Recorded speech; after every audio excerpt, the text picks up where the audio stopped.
Shame cannot survive when you speak it out. Shame cannot survive when you let it out, because shame only lives within inside of us. Hello and welcome to the Business of Happiness podcast. I'm your host, Dr. Taryn McCarthy. Welcome to today's episode. Thank you so much for joining me on our last episode interviewing the phenomenal Mary Teresa Tringali, talking all about money mindset and why you don't have more money. Fascinating, great interview. And if you didn't catch that one, I highly recommend it. She is incredible. Next week, we'll be speaking to Marlise Hubert, and also an incredible woman. This is one of the best things about doing this podcast, honestly, is all these incredible people I get to meet. You know, there was a time in my life where I felt like I really was missing friendship. And I have to say, if you ever want to make friends, start a podcast, because the incredible people I get to meet is just wonderful. Marlise, I got to get in touch with because she and I are both from South Africa, and she is a breathwork coach. If you know anything about what that is, it's quite a miracle to those of us suffering with stress and anxiety. So please listen to that incredible episode next week. I think you'll find so much insight. She's a phenomenal person and really talented with what she does. And today is a tough episode for me. Today is a tricky one. Today we're talking about shame. And if you've been listening to my podcasts over the past few months, you might have noticed that there were several episodes I was leading up to about to talk about shame. And then at the last minute, I've suddenly changed the title and changed the subject matter. And, you know, it's not by accident that happened. I'll tell you, approaching the subject today has brought up quite a lot of emotion for me and made this really difficult for me. So bear with me today as we explore this subject. You know, it's funny, I'll be vulnerable with you here and tell you that in starting this new business venture of mine, in following my passion to bring an understanding of joy and purpose and happiness to the world and to my colleagues and to my friends, and you are my family, my podcast family, I've had to learn some new things about this business. And that one big support for me, which hopefully we'll talk about in an upcoming episode, is how to automate, delegate, and delete tasks so that I can get this wonderful, important message out to you on time, and so that you can have confidence in my message being there for you twice a week. And every week I've shown up for myself and I've followed my rules that I've been putting in place.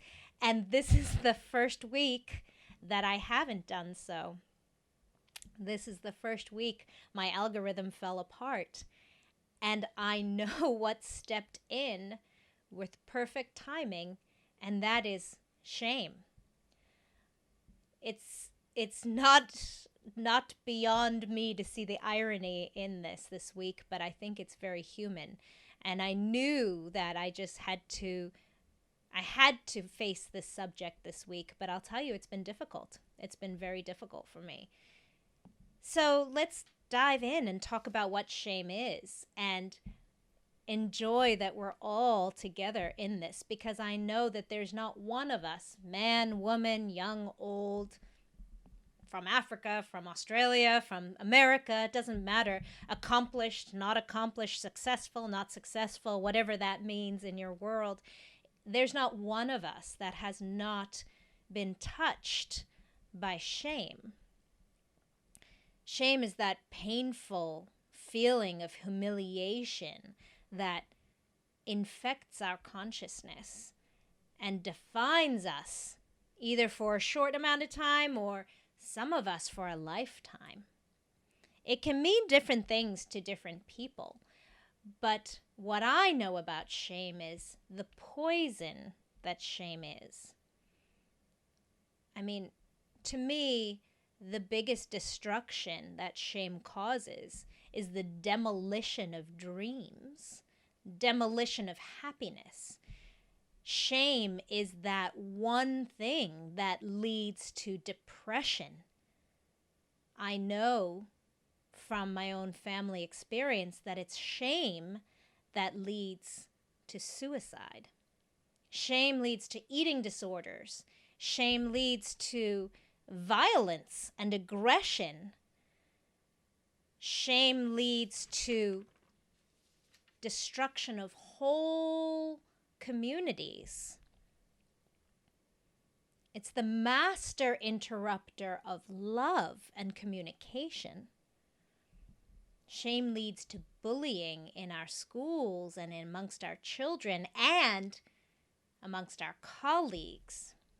Shame puts us on the defense and makes us put other people down just so that we can feel better about ourselves.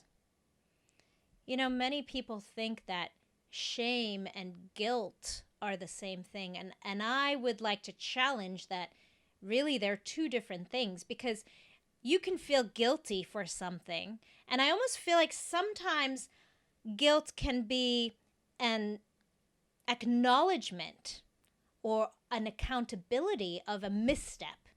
Hey, I'm guilty. I made a mistake. I see what I did wrong. Even admitting guilt can allow you to move forward in some degree. You know, if you can say, look, I've made a mistake. When I can see what I did wrong, I can learn from it and grow from it and acknowledge it and hopefully change my actions in the future. But shame is taking that on and owning it as an identity. Guilt is I did something bad. Shame is I am bad. Shame is not even something that someone else can do to you. Shame is bred right inside us. It's an inside job. And oh, it's so painful. Shame, to me, is the antithesis of happiness. You know, part of the reason why I have brought about this podcast is my search, not just for happiness. The business of happiness is not about feeling happy all the time. It's about bringing the message that happiness is a choice and it's a destination that we're eternally on. We're working towards that destination. It's a journey we're eternally on. You don't feel happiness all the time. Being human is a range of emotions. We have to feel sadness. We have to feel that painful part when we fall in love with someone and that love is retrieved, or we have a goal and we fail. That pain that comes up is just acknowledgement of the passion you have for whatever it is that you're hurting with in that moment. But there's always the striving for the joy and the accomplishment and the fulfillment. You know, so life is a journey of emotions. It's not eternal happiness. If we felt happy all the time, we would be so bored. It's like staring into a bright light. Eventually, you'd be blinded if all you saw was light all the time. You have to experience some darkness. And, you know, it's interesting at our morning huddle this morning at Embrace Orthodontics, my orthodontic practice. Every morning we have a huddle where we discuss the schedule for the day. We discuss which patients are coming in and if there's anything we should be alerted to. You know, this patient needs to bring her mom in, or this patient is not feeling well, or, you know, different things that we need to be prepared for the day. And in addition to that, one of the strengths of our community at work is that we also talk about some inspiration for the day. And an intention, a mindset to take with us as we progress through the day. And this morning we were reading this beautiful quote about fairy lights and the twinkling of fairy lights, and how fairy lights, some of my South African friends would know them as Christmas lights. You know, those little ornamental lights that have little lights on a string and how they twinkle. And the quote was about how the lights represent joy and happiness, and that we don't necessarily want this bright light shining at us all the time, but that we need these little sparks of joy throughout the day and throughout our lifetime, and that it takes some of the darkness to be able to see those glimmering, shimmering lights for appreciation of those happy moments. And it's the sweetness of those moments kind of interjecting in the darkness. So the business of happiness is not always all about being happy all the time. That's unachievable and really undesirable. But I'm telling you about the intention of the business of happiness because this has been a passion of mine. This has been a calling of mine to bring this idea of incorporating this journey, this yearning for living a fulfilled life in amongst the muck, in amongst the pain, in amongst the humanness of our existence. But the one thing that steps in our way of our calling is shame. Shame is that one thing that can stop you from reaching for your dream. And let me tell you, this week I have been feeling it so intensely. So tell me if this rings a bell with you, but have you ever heard that voice in your head that says, who do you think you are? Who do you think you are to bring a message of happiness to your colleagues, to your friends, to the community? Who do you think you are to step out of alignment of what you usually do?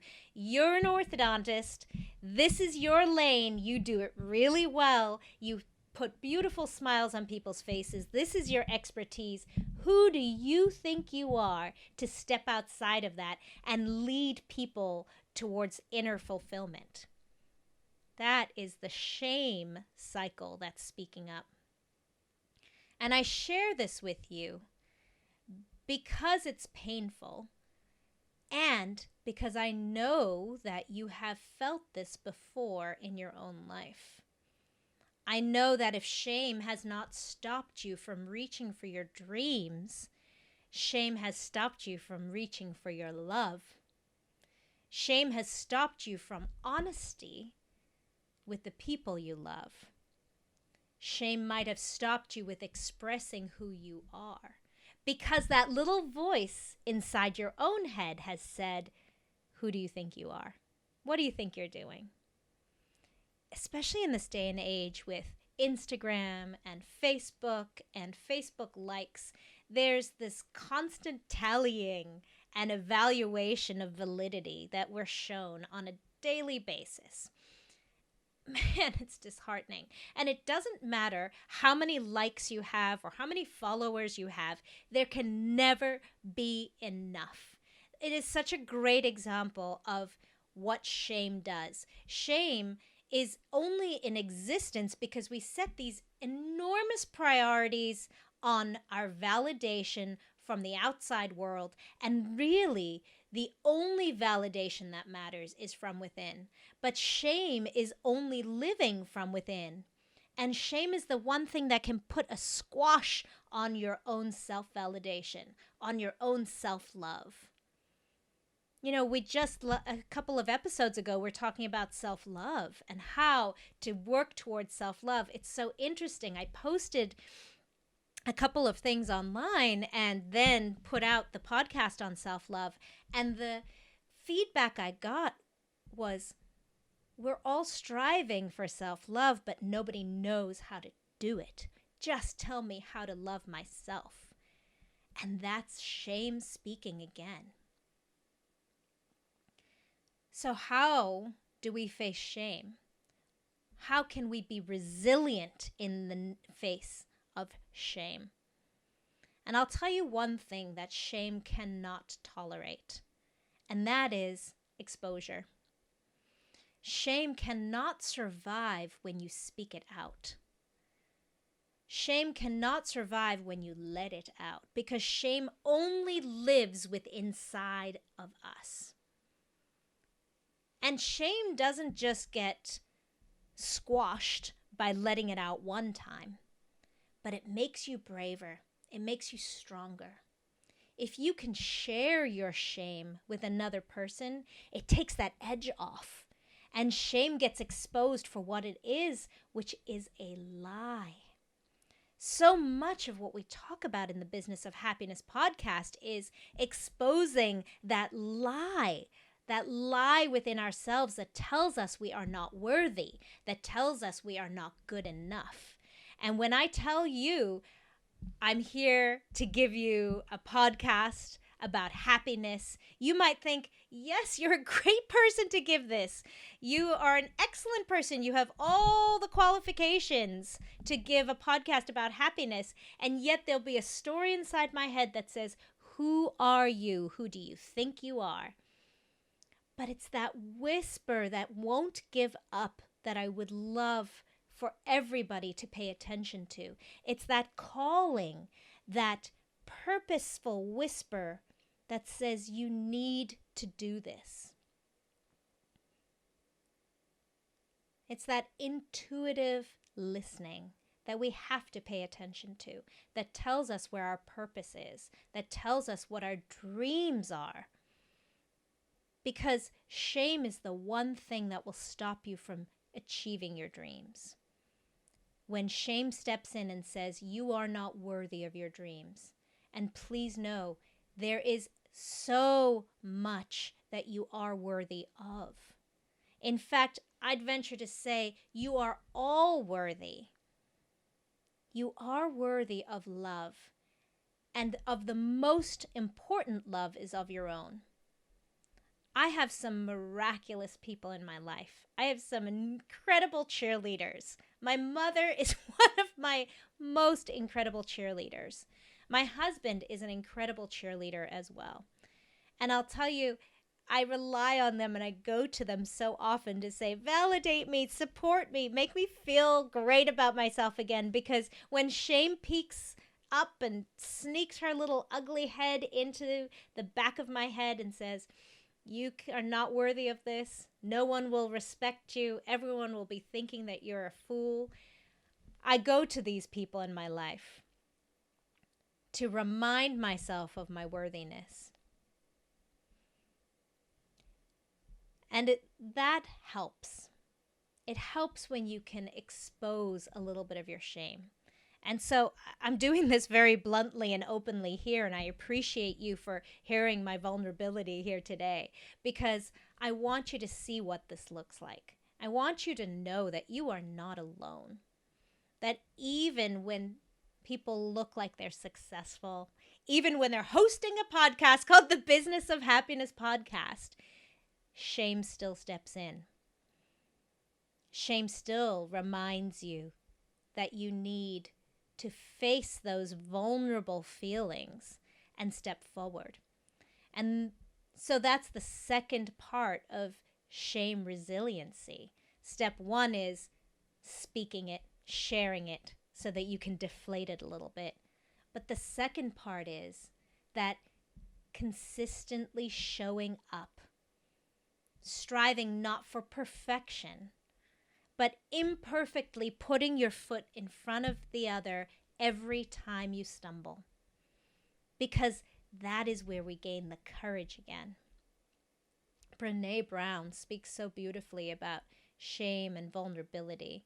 And what she says is that courage can't be without shame or vulnerability. You can't be courageous if you weren't fearful. And that's all shame is fear. But there's no such thing as courage if it just comes easily, right? And so sometimes shame can even be the compass, the arrow that points you directly to your purpose. When it feels most uncomfortable and most shameful is probably when you should pay attention. That might be the exact source of your truth. So the magic is letting go of the unattainable of the sense of perfection. Many people say, well, I'm a perfectionist. That is the thing that might hold you back, because there is no such thing as perfection. And when we can let go of the idea that we need to be perfect and embrace the idea of being perfect just the way we are, allowing yourself to be who you are with all of your imperfections is really owning the beauty of who you are. And that would be the pinnacle of putting the nail in the coffin of shame, is when we can say to ourselves, you know what? I am worthy. I am worthy of my dreams. I am worthy of this inner calling, this inner whisper that's asking me to do this, to be this, and that I am perfect just the way I am. I don't need to reach for some higher number, for some unattainable measure of success. Thank you for joining me with this discussion today. There's so much more to be said. I'm exhausted. This has taken a lot out of me. And I wanted to bring this vulnerability to you to show you what shame can do. And I wanted to let you know in the background that we are all at some point facing shame. But I vow to you that I will stand forward and face my shame in this very vulnerable way, if only to be an inspiration for you to stand and face yours. Because when that whisper comes and says you are not worthy, I want you to know that that is a lie and that you are worthy. I believe in you. And my greatest wish is for you to believe in you as well. Thank you so much for joining me. I hope that this has brought you some source of inspiration, and I look forward to chatting with you again next time. Bye-bye.